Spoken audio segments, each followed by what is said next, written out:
with Angela Yee, and as promised, my guest co-host is here. Ashley Darby is here right now. Yes. So happy to be here. You ready to do some Yee tea? Yes, I am, babe. Let's get to it. Are you over here healing, thriving? And twerking, according to Giselle. That's going to be my new remix. All right, well, let's get into it. So, Ray J versus Pastor Jamal Bryant. You know Jamal Bryant. Yes, I do. Oh, so he's been on a few episodes of Real Housewives of Potomac. Apparently, Ray J did not like an interview that he did with Pastor Bryant, and here's what Ray J said initially.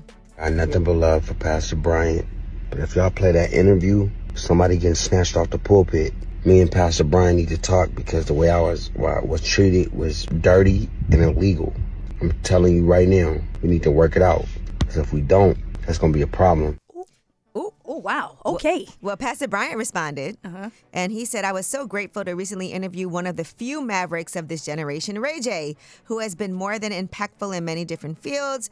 And then he said they had honest dialogue. They ensured that specific comments with potential legal ramifications were edited out to safeguard the best interests. But he said his podcast mission is to foster authentic and constructive conversations with thought leaders, and this episode was no exception. He also said it's a live-to-tape production that ordinarily makes no edits, but in the spirit of brotherhood, it was nixed with the agreement that no other adjustments would be made as the Jamal Bryant podcast. So private agreements have now been brought into the public eye, and he said he refuses to be embroiled in a battle that demeans our community and all that I stand for. He took the high road with that one. He did. You know, it's interesting because I've done quite a few podcasts and stuff, and usually there is an agreement. Right. There's like an unspoken agreement that if there's something in there you don't like, they'll take it out, because I've said some things. Uh-oh. And people have been very kind to me. So I imagine that if this had been something that had been talked about offline, I know Jamal personally, he would have been open to having this conversation. Right. Like, why have the threats? And then Ray J went live with it.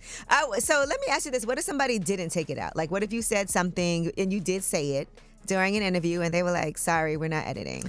Has that happened? No, it hasn't happened to me, but I do think that's sort of par for the course. Right. We know as celebrities, Ray J is not new to this game. Yeah. He's been here for quite a while, right? So he knows. It made me want to hear it.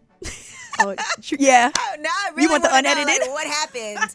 All right, can you get the tea for us, please? I'll work on it. Can you work on that? I'll Thank ask you. Giselle. All right, now Ray J, in the meantime, is in TMZ's new Tubi documentary, The Downfall of Diddy, Inside the Freak-Offs. That's the part 3 of this Downfall of Diddy that TMZ has been doing. And he had some things to say about celebrities going to Diddy parties and what they're doing now.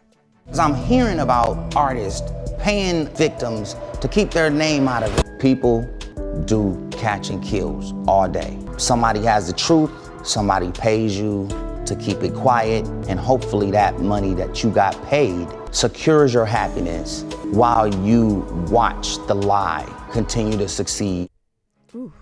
So he said people are getting paid off and giving into those money demands. So when he says catch and kill, what does that mean? I'm not quite clear on that one. I'm not sure. What does that mean, that like they kill the story? Yeah, kill the story. Is that what it means? Mm-hmm. Like, here's some money, let's kill that story. So, here's some cash, pay you off. But it's interesting because, Ray J's saying all of this, but then now you want somebody to, like, I don't know, Ray J is Ray J. But he always has his ear to the pulse. Like, he knows what's going on. What is it, finger on the He got pulse? us talking. Yeah, he does. Diddy's lawyers have won a third chance to request bail for him. So they want him to be released from jail ahead of his sex trafficking trial date. That's supposed to be May 5th. He's been denied bail twice. And so now they're saying he can actually request it again. And so we'll see if he ends up being home.